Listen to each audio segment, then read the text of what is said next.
El prólogo de Ori, 23 de septiembre. Número 1. La concepción de San Juan el Bautista.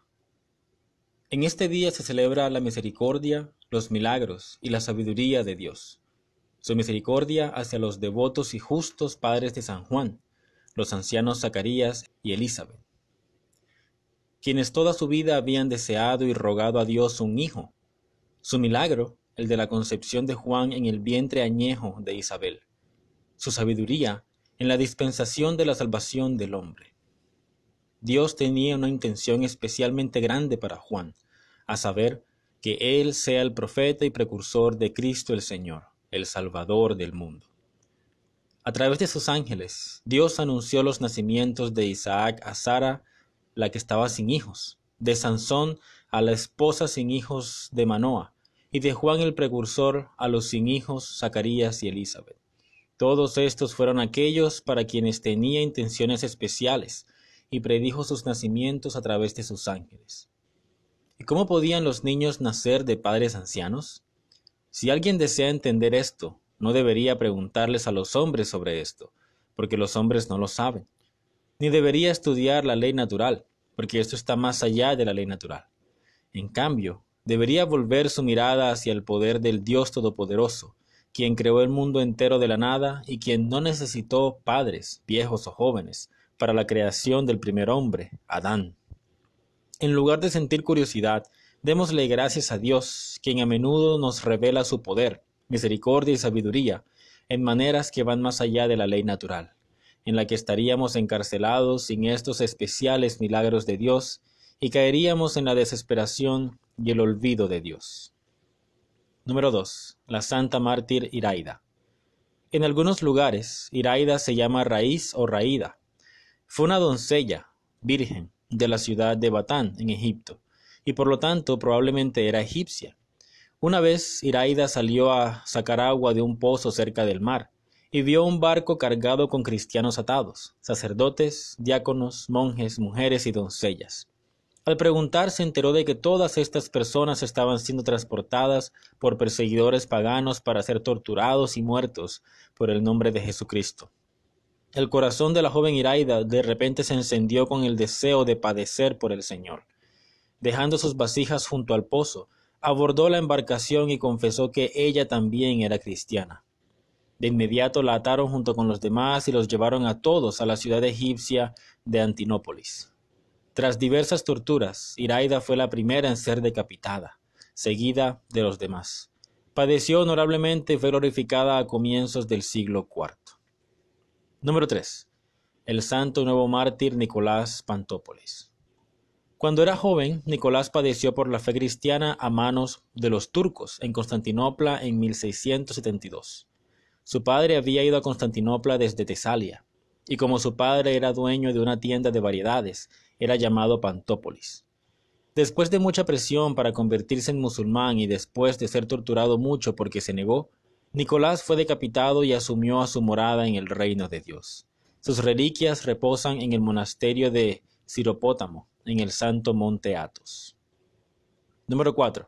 El santo nuevo mártir Juan. Juan nació en un lugar llamado Konitsa, en Albania. Era un musulmán de padres musulmanes. Tras presenciar el poder milagroso de la fe cristiana en diversos lugares y situaciones, aceptó el bautismo. Por esto fue denunciado y llevado ante la corte turca. Torturado por los turcos por la fe cristiana en Etolia, fue decapitado en el año 1814. Antes de su muerte, Juan exclamó: «Acuérdate de mí, oh Señor, en tu reino». Reflexión. El que da a los pobres le da a Cristo. Este es el significado de la enseñanza del Evangelio, y ha sido confirmado en la experiencia de los santos. Tras su arrepentimiento, Pedro el conmiserativo dio limosna a los pobres en donde quiera que se presentara la oportunidad. En una ocasión, Pedro se encontró con un náufrago que apenas había logrado salvar su cuerpo desnudo del naufragio. El hombre le suplicó que le trajera algo de ropa. Pedro se quitó su costosa toga y vistió al hombre desnudo con ella. Poco después, Pedro vio su toga en la tienda de un comerciante, el cual la exhibía para la venta. Pedro se entristeció mucho porque el náufrago había vendido su toga en lugar de usarla para sí mismo. Pedro pensó: No soy digno, el Señor no acepta mi limosna. Pero más tarde el Señor se le apareció en un sueño, y apareció como un hombre apuesto, más brillante que el sol, y con una cruz sobre la cabeza, vistiendo la toga de Pedro. Pedro, ¿por qué estás triste?, preguntó el Señor. Señor, ¿cómo no estaría triste cuando veo que lo que les di a los pobres es vendido en el mercado? Entonces el Señor le preguntó, ¿reconoces esta prenda en mí? Respondió Pedro, la reconozco, Señor. Esa es mi toga con la que vestí al hombre desnudo. Entonces el Señor le habló nuevamente, por lo tanto, no estés triste. Se la diste al hombre pobre y yo la recibí, y elogio tu obra. Contemplación. Contemplar los pecados del rey Joram y el castigo de Dios sobre él. En Segunda de Crónicas, capítulo 21. Número 1. Cómo mató Joram a todos sus hermanos y restauró la idolatría en las arboledas y colinas. Número 2. Cómo sus enemigos saquearon y esclavizaron la tierra santa. Y número 3. Cómo fue azotado por una grave enfermedad de las entrañas y murió, y nadie se enlutó por él. Homilía sobre Dios Espíritu Santo, quien procede del Padre. Mas cuando viniera el Paráclito, al que yo emitiréos del Padre, el Espíritu de la verdad, el que del Padre es exido, salido, procedido, aquel testimoniará acerca de mí. Juan capítulo 15, versículo 26. Hermanos, las profundidades de la esencia de Dios son insondables, pero Dios no nos ha escondido todo, ni nos lo reveló todo. Él nos ha revelado todo lo que nuestra debilidad puede soportar, y tanto cuanto es necesario para nuestra salvación.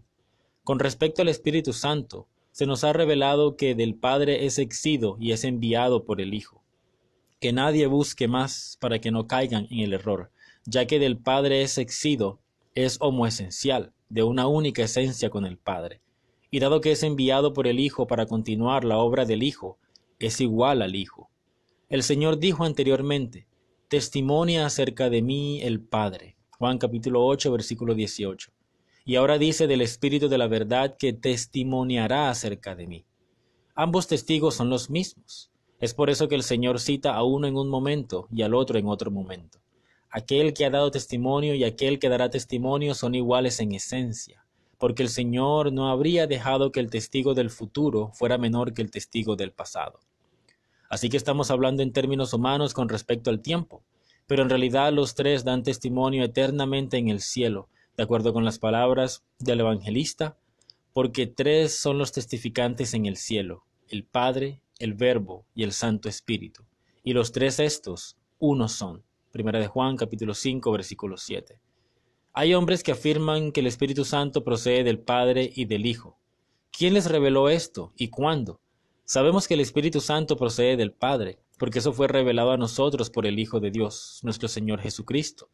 Por lo tanto, rechazamos tal adición a nuestra fe ortodoxa, ya que no concuerda con las palabras del mismísimo Señor.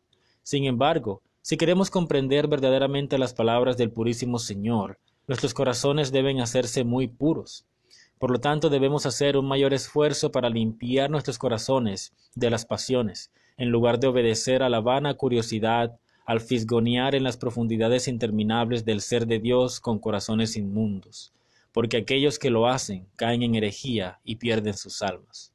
Oh Señor Dios, grande y poderoso, te agradecemos que hayas venido a nosotros a través de nuestro Salvador Jesucristo, y de este modo sabemos que no somos los hijos de la oscuridad, sino por el contrario los hijos de la luz. A ti sean la gloria y la alabanza eternamente. Amén.